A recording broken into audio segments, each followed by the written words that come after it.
Hey y'all, this is Phil from the future, coming to you hot off the heels of my conversation with Jasson. Jasson is a parental cancer survivor, if that's the right term. I don't think I'm using the term correctly. The point is that he went through a terrible, awful, horrible experience that, as he said, he would never wish on anyone.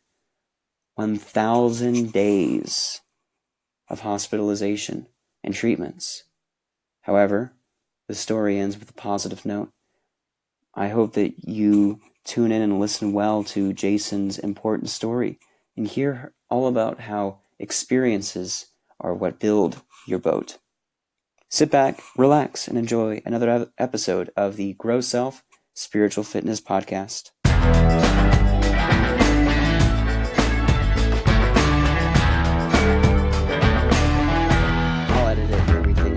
But the podcast is, as I described to you, an opportunity just to talk about your internal resiliency and how you have been able to navigate difficult things in your life. And I think as a chaplain, a lot of that comes from a spiritual place, even if it doesn't particularly involve religious language. It can, but it doesn't have to.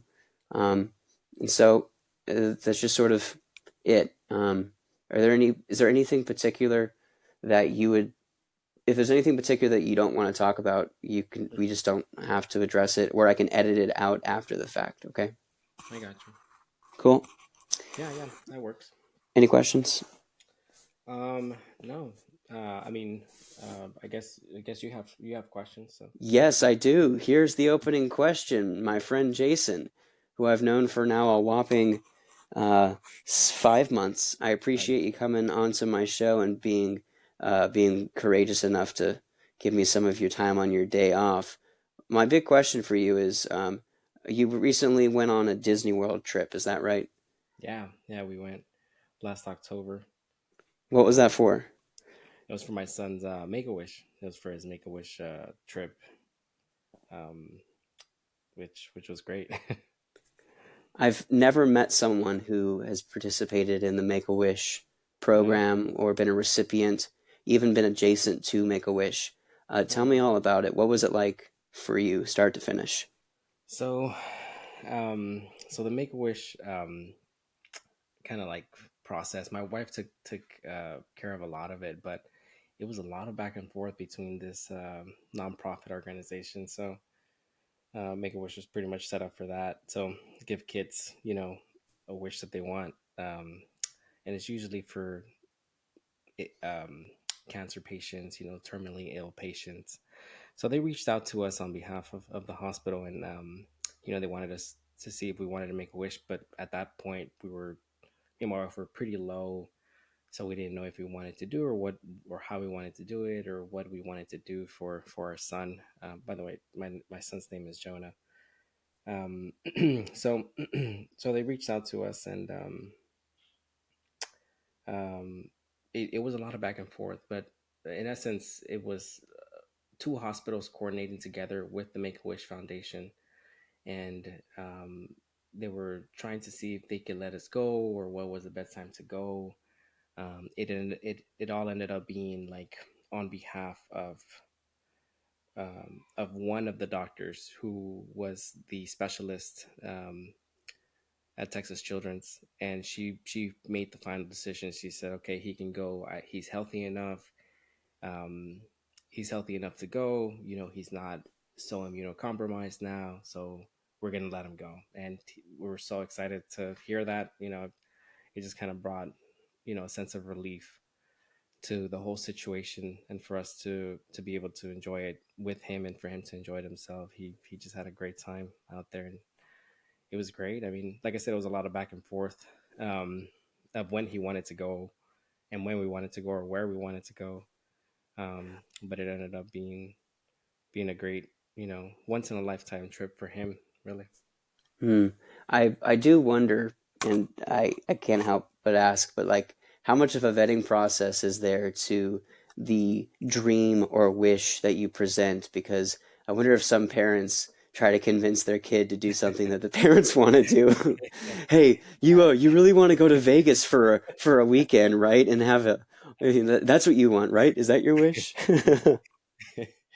Oh man, it was. I think it was a pretty standard gift, but me and my wife, we really like cruises, so we were trying to go like on a Disney cruise. Uh, Oh, so you yeah, did try to convince him.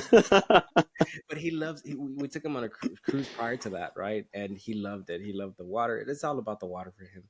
So he really enjoyed the first cruise, but they don't. Unfortunately, the foundation doesn't operate outside of the continental U.S., so you couldn't get a trip to anywhere else. It had to be within the continental U.S. So Like you couldn't go to Hawaii or something. no, no.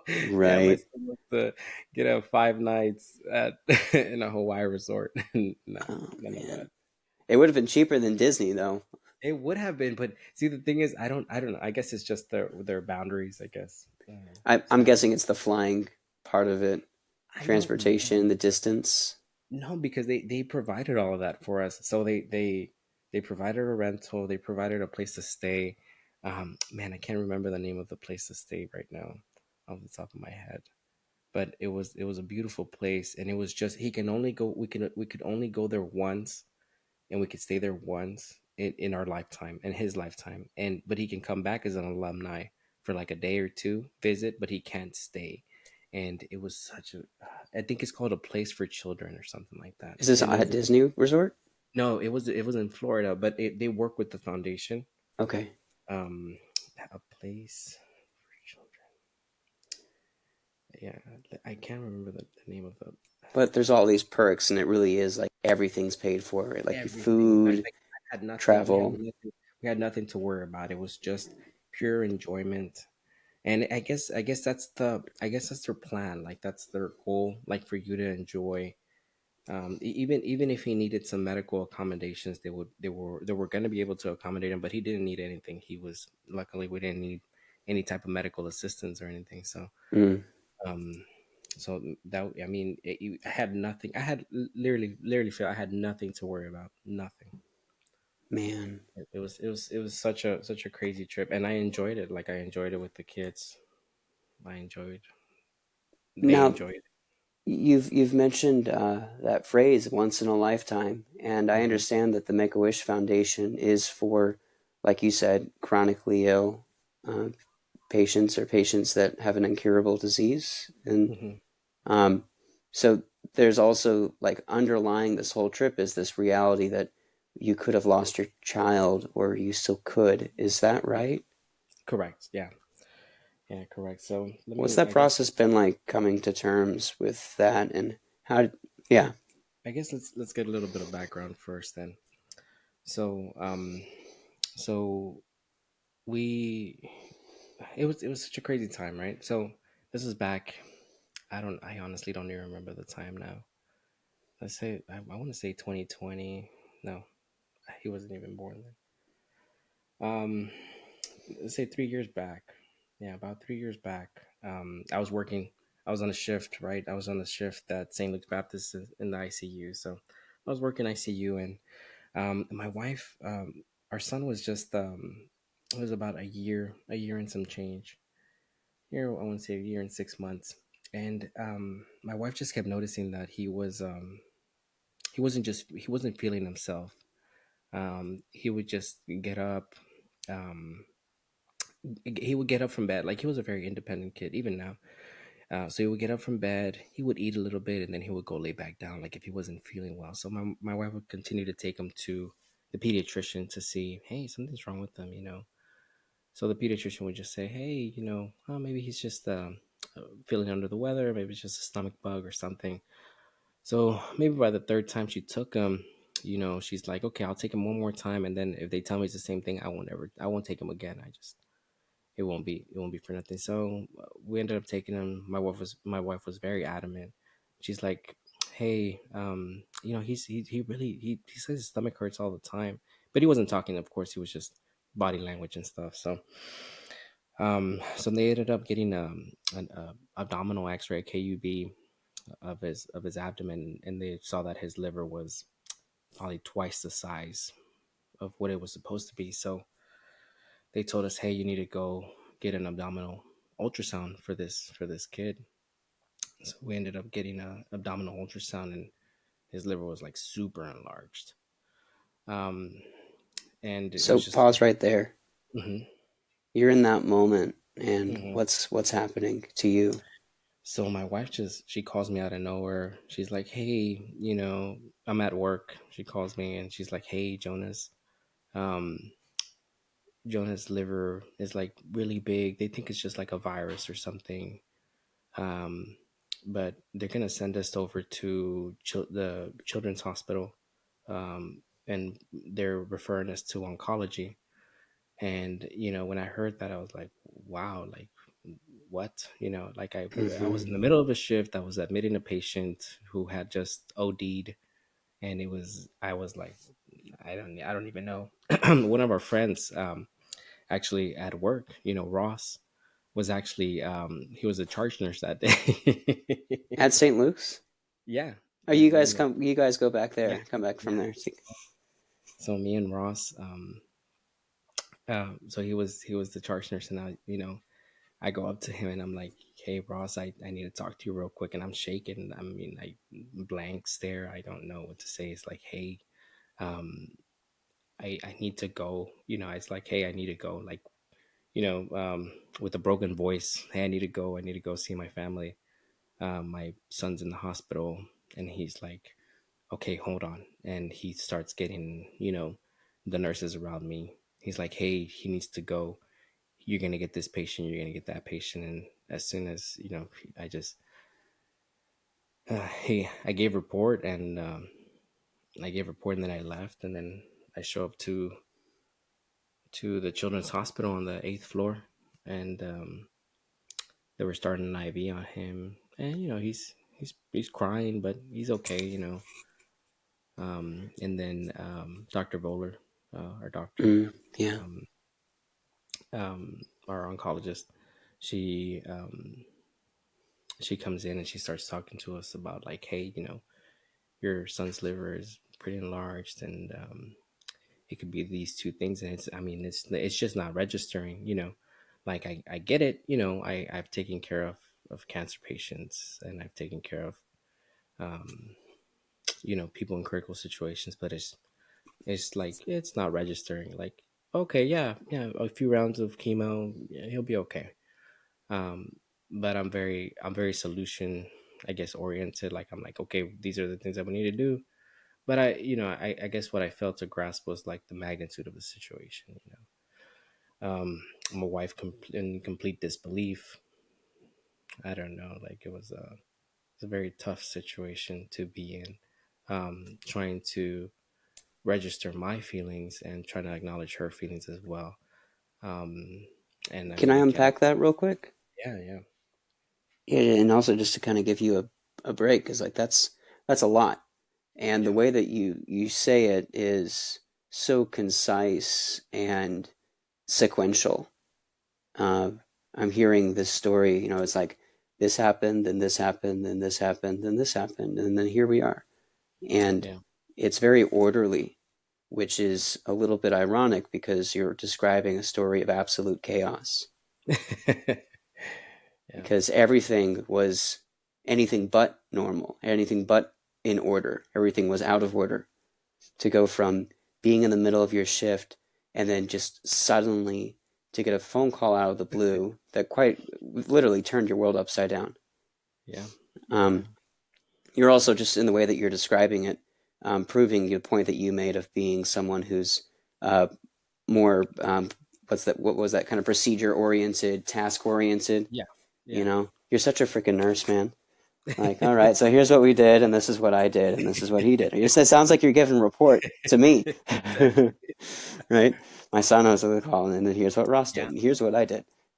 But yeah, there's a protective measure to that, and yeah, something that I've told other men on this podcast that I think is important is that there's a healthy level of um, self exploration in terms of how we express and verbalize our feelings. But I do push back against the idea that simply because we aren't able to articulate and like verbalize how we feel doesn't mean that we're not aware of our yeah, feelings, or is it more importantly, Is it a problem? Like, I don't think it's a deficiency in men to be in a situation like you're in and not be able to be like, thanks, Dr. Voller, for saying that we're getting chemo. I personally feel sad, scared, shocked, and surprised. Like, that's not normal. That I would be worried actually if that was the response versus Yeah, how you're responding of like, okay, here's what we need to do. And yeah. I kind of feel numb right now and Mhm. I'm trying to take care of the situation, but whatever it is we need to do, let's do it and we'll get through this. Does that sound like an accurate description? Yeah, yeah, that's kind of, that's kind of how we, I mean, I guess, uh, I don't know, I guess just the type of individual I am, and the person that I am, it's like, okay, we need to do the stuff that we need to do, and then we will reach a goal. We will reach our goal, and we will get to some kind of truth, some kind of goal, and that's where we need to be, and we need to go through it, right? So Mm-hmm. that was kind of like my thinking process, and I Yeah, wasn't really acknowledging, the gravity, like I said, of the situation. I wonder if it was a like survival measure to like keep you focused on just what you can. Your brain kind of put up a mental block to keep you from like trying to think about the grand scheme of things. Yeah, yeah, maybe. It's just an odd. But you're saying it's an odd reflection. Like it's Yeah, interesting to you looking back that you really weren't fully you weren't looking at the full situation when you were thrown into it. correct, correct. And in general, I'm not a very emotional person. Um, but you know, um, how could you not be in a situation like this? And Hmm. like I said, I kind of thought of the process prior. I always put process instead of emotion first, I guess, Yeah. and then we will deal with the emotional part later. But yeah, Of course. I mean, I had an episode that's coming out next or soon. The guy was talking about he's a Catholic deacon, and he was talking about differences in his personal expression of spirituality, and one of them is trying not to get fooled by your emotions. That he yeah, sometimes says that he thinks that our emotions can lead us astray, aside I from agree. outside of logic. I agree. I agree. Very logical, like I said. Yeah, Hmm. and I guess it's not far off from other people's thinking. So Yeah, so you're not weird. You're not deficient, Jason. right. So your spiritual fitness stuff that you're talking about, I'm hearing about this like sense of meaning within you that is like giving you hope of like holding on to what you do have control over and not Exactly. getting lost in the future that you can't control, Exactly. or spending time trying to unpack the past of like how did we get here when that doesn't do anything. I think those are questions for like a later time, whenever I'm done with whatever process needs to be completed, and then I get to unpack like the emotional part of that. I think Right? that's kind of. You said that that was part of your personality, but do you have any other sources that gave you that approach to life? I see. I see. Um, do I have any sources? Well, you know what? Where did you learn that? I think it's all experience based, honestly, because Mm, whenever I think I've tried it all. I think I've tried to be like an emotional. You know what? I actually am, or was a very emotional person. When I was like, in my early teens, I was very emotional. Like, words would hurt me. Whenever people would say stuff. Um, I was a very fragile, person. Like, I would cry if somebody offended me. Things like that. And I think that type of, um, I guess that type of style of processing things didn't really fit the the um, the goals that I had for myself. I guess. I guess as you mature, you have to evolve. You have to evolve these sort of characteristics that you want to embody or that you want to portray. I guess you could say. mm-hmm. Um, So that I think it's just from experience, and I've watched and I like to learn, right? So I like to learn, and I like to learn about myself, and I like to learn about, you know logic, thinking, those kinds of things, right? So as I start learning more, I'm like, okay, these types of approaches are not really beneficial to my ultimate goal. So I would discard those, and then take or take or start to practice these new philosophies, um, and then do that. You know, Whoa, that's yeah, amazing. yeah, No way. So it was like you had this moment where you're like, okay, I'm sick and tired of being so fragile, and this is getting in the way of what I want in life. So let's like figure this shit out. And hmm here you are now, after years of practice, and you're stronger because of it. yeah. Practice and experience, and just Practice and life lessons. experience, life lessons. Yeah, man. Wow, that's sweet, man. Yeah, that sounds like spiritual fitness to me. That intrinsic resiliency Yeah, that comes from within. In an and I'll tell you, episode, go ahead. and I'll tell you, Phil. Like, I grew up. Like, if you want to talk about spiritual or even religious, right? Like, I grew up Catholic, and then um, my father, like, he was an evangelist, an evangelical. So I transferred onto that, and then I ended up being uh, for lack of a better term, like agnostic. So it's kind of like those kinds of transitions. Just kind of I would fit into the each mold, and then I would be like, okay, let's see where we're at. Let's see if this fits, and then I would continue on to the next one. So it's kind of like that. Mm, Like, you ever done that? I mean, I'm pretty sure everybody has, right? Like, hey, you take on this persona, you're like, okay, this doesn't really fit of where I want to be, so you continue to try to see where else you could fit. hmm. Have you done Enneagram? The Enneagram No, score thing? no. Mm-mm. Dude, it's in the work break room.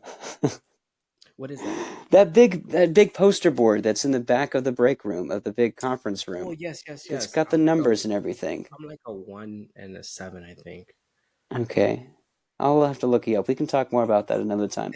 I'm asking because what you're saying could possibly be more of a reflection of your personality type, um, and I, sort of how you grow and experience the world based through the lens of your personality. However, I will take what you're saying. I'm curious about the your relationship to religion. Is that a parallel process to your relationship with yourself?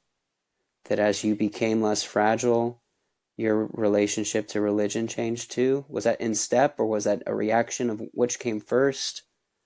I think there was several steps. Um, Several steps was a reactionary. Yeah, I guess in a way. Um, Like, were you, to be more clear, like when you were saying that you were more on the evangelistic kind of more charismatic Christian side, was that also a time when you found to yourself to be more emotionally fragile and concerned about other no, people's words? no, that was post. That was post. Interesting. Yeah, I don't know if there's anything there, but just curious about that. yeah. So, man, like, so growing up, like, um, so just, I guess, more background, right? So I was an illegal immigrant up until like the age of 16, right? And I didn't have any documents to work, right? But through deferred action, I was able to, get a stable foothold here, get some citizenship, and I was able to work, right? But when I so at that age of 16, when I wanted to start working, I found out that I wasn't able to work, right? So that took a very big hit on my self-esteem, on my Mm-hmm. self-worth, right? Mm-hmm. And so I took a very dark turn. I was very pessimistic, very dark, very negative of outlook in the world, right? Because I wasn't able to progress. And then um, after that, after I got my documents, after I started working, I um, I started to see the world differently, right? I started to see all these opportunities, and that's when my father came back into my life, right? He was an evangelist. So I wanted to model some type of figure, right? So he came into my life, and I started to act like him. I started to portray him. I wanted to believe. And there was this one time, right? So I went. They go into this church or cult. They call it a culto in Spanish, right? Mm. So, um, give me 1 second, okay? Yeah.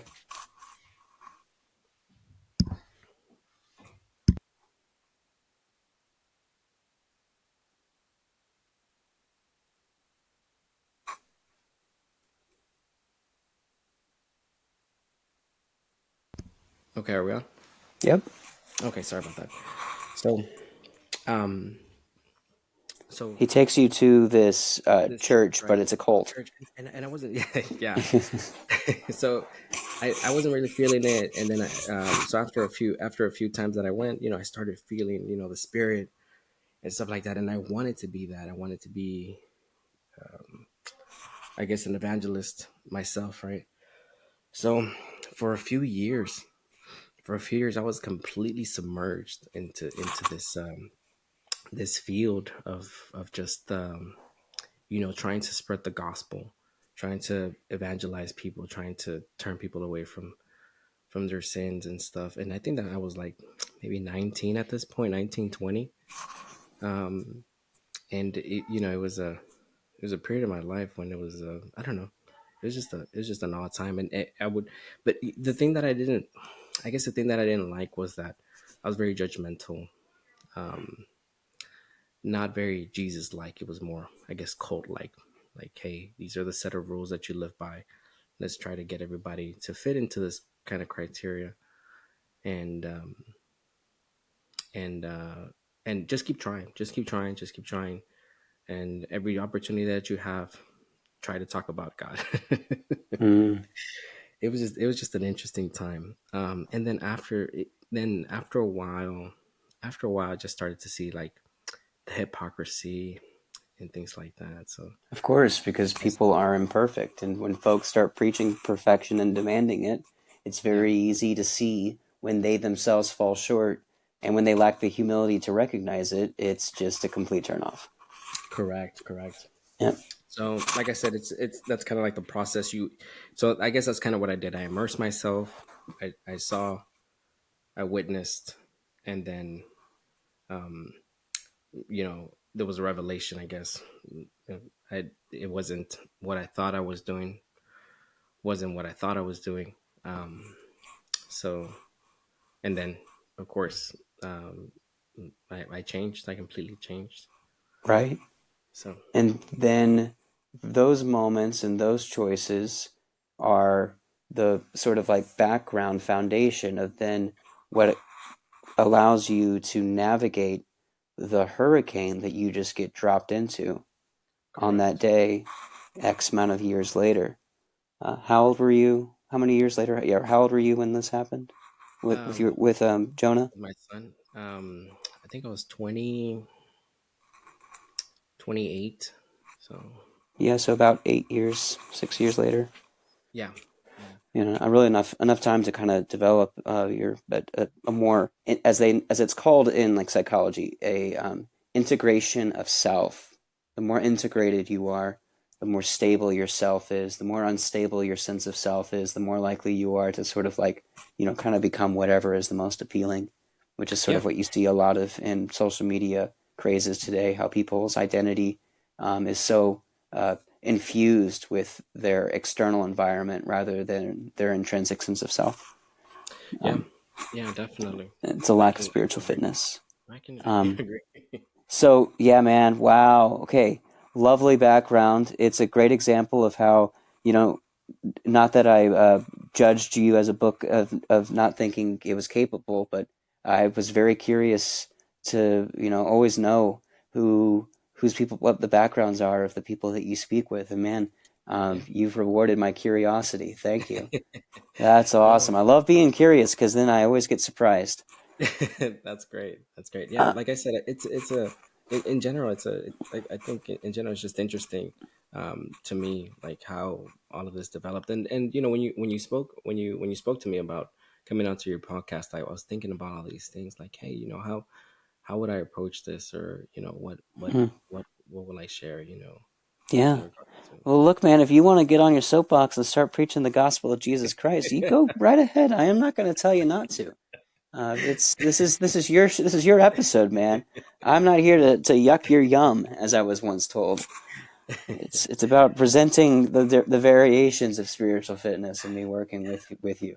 Um, Definitely. but I from your think, perspective, it's a cool development. Go ahead. yeah. So no, yeah. So from my perspective, it's just a cool development, and the reason why I don't, I guess I don't congregate, and I don't,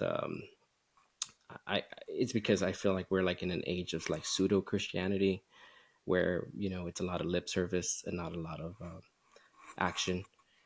So, for that particular reason, I don't consider myself one of those, a specific individual of Christ. Mm. So, Well, and hey, I've got a tent that meets on the weekends on Saturdays that has a lot of strong people who know exactly what to do. If you want to come join my cult, I mean church, and try it again. This is actually what the spiritual fitness podcast is. It's my cult recruitment thing. how many Yeah. episodes you got now? Ah man, dude, I've got like 15 actually. Okay, so you got at least 15 people. Yes, I do. Yeah. Uh, but I do want to make this analogy, which is one thing that an episode taught me with my friend Jared on the episode Build a Bigger Boat earlier on, made this amazing analogy of how spiritual fitness is like a boat. We all have one, and it's something that you build through life experience and time. And that boat is what helps you navigate the storms of life. And the like Love it. the big idea about, like you were talking earlier before we hit record, this idea of convincing people to be proactive versus the reactive, Yeah. trying to convince folks to be like value spiritual fitness before shit hits the fan, before you get that phone call in the middle of your work shift, because Yeah. you don't want to be building your boat in the middle of a storm. It's not going to Yeah. be the same as when No. it's sunshine and roses and then you can get through things. What do you think about that? No, that's actually that's a great analogy. But see, how do you build it without going through experiences in the first place? Like, it just doesn't. Ooh. How do you know how big to build your boat if you've never had waves to surf? Yeah. See, Oh, yes. you see, you can pack as much knowledge. It's kind of like, let's say, it, I guess you got to be a practitioner. You can't be. I mean, you can do lecture, you can do theology all day, but if you haven't gone through the actual experiences, then and it's great to learn from other people's experiences, right? Don't make their mistakes, or don't or learn from their mistakes, or you know gather from other people's experiences. But if you haven't gone through them yourself, then I don't know, So let's apply that to your experience and we'll pick up where we left off. So you're sitting there with Dr. Voller and you're just focusing on the chemo rounds and of what next steps are for Jonah and what happens next and how do you get through it. what happens next, man. It's first, I guess we had to go through all the uh, you know my wife has great insurance, so it was a really smooth operation through that side. So I guess it's all the legal, all the procedural framework, right? And then I guess I had some time to think about it. So we had to go through all the paperwork, starting them on all these things. So first of all, they wanted to get an MRI, CT scan. Then they wanted to get a biopsy of the site, and pretty much do all everything to start the chemo. So he ended up having a very rare type of cancer. It was called hepatocellular carcinoma, which is known as HCC, which is a type of cancer that only affects a majority of the older population, which is very, very rare to for him to develop this type of cancer at such a young age. Like I said, it was like a year and 6 or 7 months, and it was very like, wow. The doctors didn't even know how to treat it. They're like, okay, we don't, we usually don't have we have this very small protocol, but it's a very small um, subset of individuals this age who have had this type of cancer, and so it's a very small pool of research that they can draw from. So anyway, we start the chemo rounds, and you know, and by this point I'm on FMLA. My wife's on leave as well, so we're both at the hospital and trying to tend to our other two children. Whoa, And by whoa, then, whoa, whoa, whoa, whoa, whoa. There's two other kids at round at this time. How old are they? let's see, that was maybe about 3 years ago. So my oldest one would have been um, 9, and then my middle one would have been maybe 6. So And yeah, then 6 Jonah and is 2 at Jonah this was point. 2, so 9, 6, and 2. Hmm. So it's not that you guys both just get to like live in the hospital and kind of just tuck your lives away. You still have family life to take care of. Your 9 and 6 year old's brother is in the hospital, and you Yeah, got to navigate that in addition to, correct, damn. correct. And um, How did you do it? how did we do it? It's all a big blur, but we had to do the things that we had to do. I mean, hey, we need to take the kids here. We need to be home. We need to feed the kids. Just trying to live a normal life with the other two, because he's our Jonah at this point is getting chemo, so we don't want to introduce any more kids to this point. So we don't want him to get sick and stuff like that. So and my wife didn't want the other two boys to see Jonah in that state, because we didn't know how severe it was at this point. We're very still. It's very early in the treatment, so we're still very hopeful. But the survival rate wasn't very high. So we're still very hopeful at this point. Doing everything that the chemo team wanted to do. And like I said, it was just hard. Yeah, it wasn't easy at all. But I mean, I had to pretty much go flat. I don't want to say emotionless, but it was more like, okay, I have to get my family through this situation. Um, so pretty much let's do it all. Let's Mhm. do what we have to do. I mean, that's Do kind of you? it's only in those certain times and those certain moments when you're doing research, because Dr. Google knows everything, right? So you're That's going right. through so you're going through your phone and you're doing research, and you're like, okay, this isn't great, and then you look over at your son, and he's in pain, and he just had surgery for a biopsy, and he's in pain, and you just don't know what to do. Mm. um, Sometimes I wonder about how much like how much of a price the body pays for these sorts of things, like the coping that we go through. I've been working with a mom particularly who's in a similar situation as you, mhm, and I've noticed, just to put it bluntly, not too dramatically, but I've noticed that she's gained weight over the last 2 months mhm, because she's got nothing else to do or nothing that she can do. And I'm not judging her. I'm mhm. like, damn, yeah, this happens.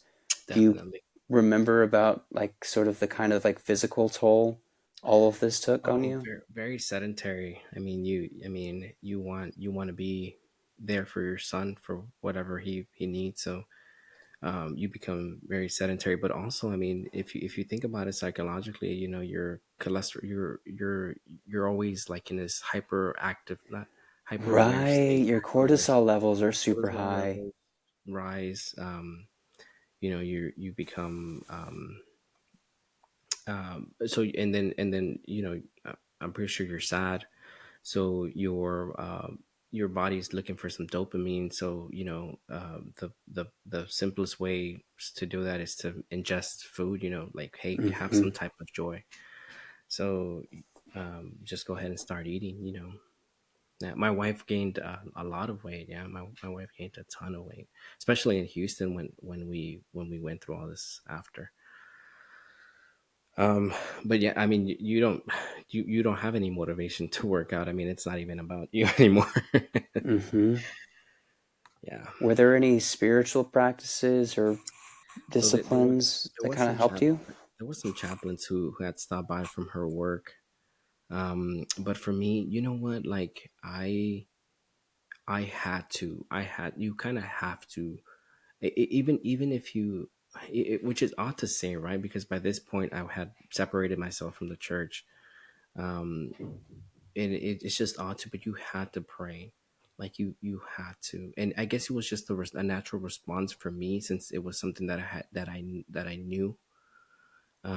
And it was, I guess it was for myself as well. Like, of course I wanted this to heal, I wanted this to go away. But I guess it was for myself as well, like, hey, I'm trying to do something, even though I can't help in this situation, I'm helpless. I feel like praying would help. um but yes, like I said, even though I had, like I said, and the hypocrisy for myself is there. But I had, it was something that I felt like I had to do. um if there was nothing else I could do. Right, because in a circumstance like that where you really are sort of just chained to the bedside, like your options are so limited, and uh, especially in that heightened state of anxiety, it's hard. It's so difficult to focus outside of the present moment, and I definitely see the difficulty of just doing the bare minimum as being exceptional versus what most people do, which is they break down in some form or fashion. Yeah. I I think that if I were in your situation, I probably wouldn't have been able to perform as well because I too turn to putting stuff in my mouth when I feel anxious. Yeah. Yeah.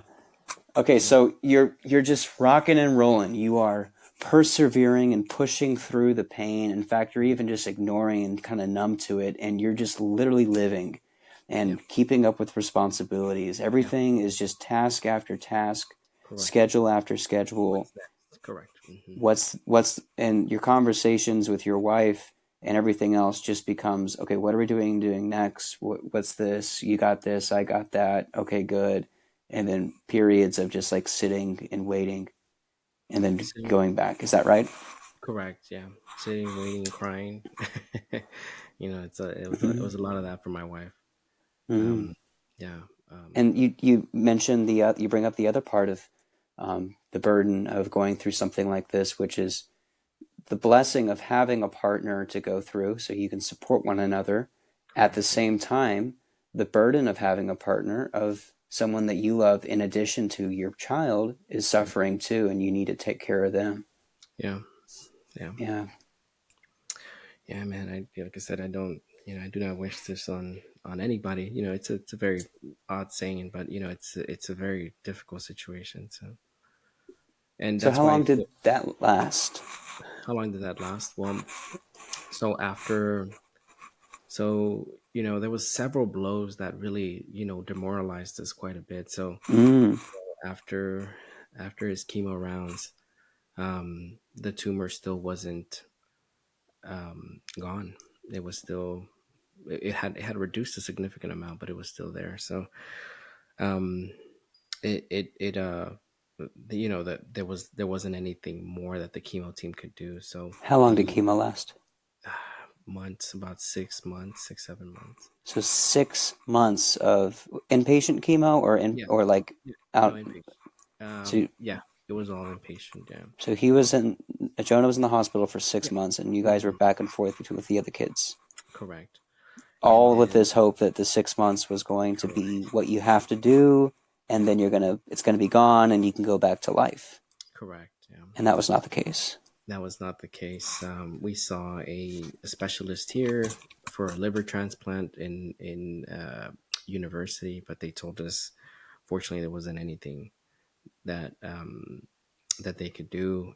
So after Dr. Voller, I don't know, my I owe my son's life to Dr. Voller because she was beyond persistent. And you can tell she puts passion in her care, beyond persistent in trying to look for something for Jonah. So she goes to this conference. I don't remember where exactly the conference was, but she met a doctor from Texas Children's, and she said, "Okay, well, we'll see him." The specialist over there said, "Hey, we'll see Jonah. We'll bring him over and we'll do a consult here." So we go. We went to Texas Children's, and they ran a bunch of studies. They even did targeted radiation, like where they injected um, radiation pearls into his liver to see if they can shrink the size of the tumor, which was partially successful. But eventually, we went back to Dr. Vollers, and she said, "Hey, he's going to need a liver transplant." And even that was a whole ordeal because we didn't know if he was suitable for a transplant. But overall, after the whole process, um, there was a bunch of surgeries, a bunch of biopsies, a bunch of lymph node biopsies. They wanted to test everything to make sure that he was suitable for so a bunch of surgeries. To tell you the cost in general, Phil, it was over $1 million for everything for this kid to get a transplant for everything, $1.5 million. So this kid's walking around with $1.5 million liver right now. So to Wait, finish wait. the What was your copay with I your don't really, really good insurance? yeah, I think it was like $6,000 out of pocket for Oh it. my Yeah, gosh. yeah, I mean, still, yeah, I mean, anybody, I mean, just being given a $6,000 hit on top of the fact that for the last 6 months to a year, you guys haven't been able to work consistently, right? yeah, yeah. No, oh, I did go back to work. I did go back to work, Okay. and I was already working at Chosa. Mm. So that was Was that your was one. wife working? No, she wasn't working. No, she didn't work for about 2 years. So, Yeah. what was the financial burden like for you guys during that time? I think I was my so she works for the city, so her job, and she works with a union, so her job was very secure. Um, she she she got her full pay throughout her leave for about a year and about 2 years. So Wow, you guys were okay. I know, yeah, we're very lucky, very Very very blessed to lucky. have that part taken care of Of course, amidst the yeah. other difficult things. Correct. Yeah. Yeah. The financial burden, I don't know if it would have, and I know finances is one of the main reasons why, families fight and stuff like that. So, I believe in the big three F's in life. If you can take care of them, everything else takes care of itself. And then if one of them is out of whack, life can be super full of suffering. It's faith, family, and finances. yeah, I think you're right. One I of think you're, those, I mean, in any particular order, yeah, um, those things can, or at least if the faith thing isn't your jam, at least family and finances, uh, those things aren't in line or in a healthy state, then life is really hard. definitely. So sorry, but back to the story. So he ended up being suitable for a transplant, and then he has a liver transplant, and he's had a liver transplant for maybe about a year and a year and you know what? I think he just hit a year now.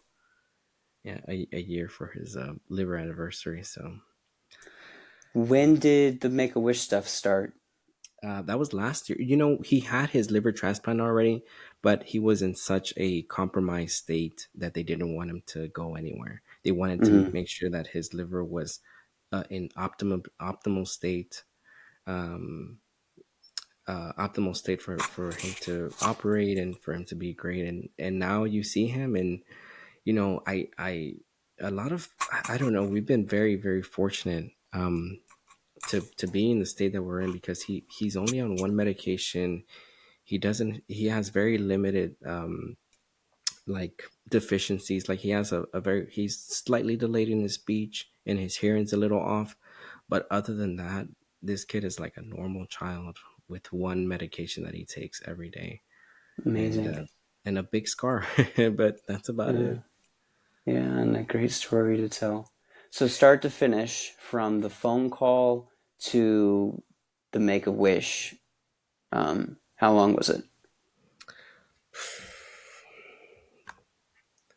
I need to look at my calendar here. Or from the phone call to like the discharge, where like, okay, you're just on one pill a day. It's about 3 years. Yeah, 3 years, about 36 months, 1,000 days. yeah, just about. Yeah.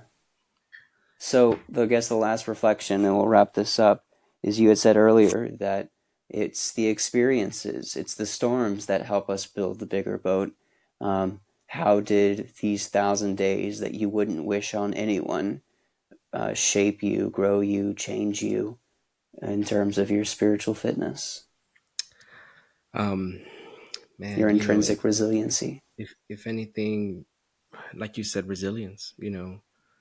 Um, I think resilience is the word, and I'm actually doing a project on that for my schoolwork, and about nursing resilience. And I think it's that, like, the experiences that I have experienced it through my daily work have helped me cope with the difficulties of life that I encounter.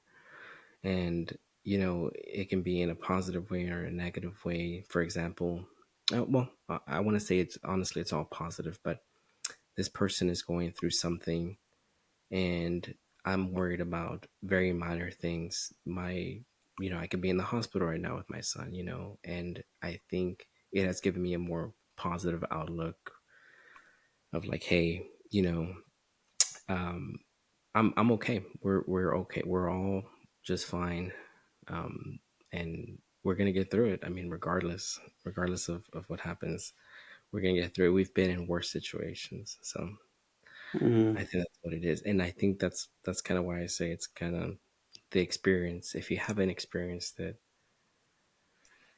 then you really don't. You really don't know. Because I can talk about. I mean, like I said, we can talk about a million things that we haven't experienced, but if we haven't gone through it, then it's very difficult for you to say, "Hey, it's gonna be okay." mm, hmm Um, for those like who might be listening to this, your words can be sort of inspiring, because it's something where it's just through the course of life and the experiences that life gives you that are daily opportunities, regular opportunities to grow and become stronger in your internal resiliency. It's a What I'm hearing really is that you're talking about how much it's a choice. It's a choice to choose to live with a perspective of, you know what, things could be worse and they're not. And so it's not a time to freak out. Definitely, definitely. Because I will say this, Jason, you could have also gone the other way. There are many Yeah, paths on this road. exactly, exactly. And like you said, it is a choice. For you to be, Hmm. I guess, for you to take it as a lesson instead of taking it as a punishment. Right? Yeah. I've got someone else, and we can kind of close it here, who, again, goes through a similar thing and is having a hard time seeing it as, I mean, they're in the middle of it right now. So it's one thing to look back on things and talk about it than to be in the middle of the storm. But I'm working with him as his chaplain to try to sow the seeds of, okay, my attitude is a choice in this moment, and Yeah, perhaps how I'm choosing to respond to this can affect my own well-being. So maybe if I choose to have a little bit of a different outlook, that yeah, I'm not going to be just so miserable while I'm waiting. Yeah, definitely. uh, I and then agree. things come out afterwards. Well, Jasson, last question that I ask all my folks on the podcast is: do you have any advice for anyone out there that you would like to give regarding just resiliency, spiritual fitness, or anything in general? Some words of encouragement. Um, I would say, um, it might be a difficult process to get through whatever you're going through, but in the end, if you take it as a lesson, um, then you can learn from it. Um, just don't dwell on past mistakes or past experiences. Just take everything in stride and just keep looking forward. Beautiful. Well said. Well, thanks so much for joining me, Jasson, and to all those tuned in. Stay tuned to next week for another great episode of the Grow Self Spiritual Fitness Podcast. Thanks.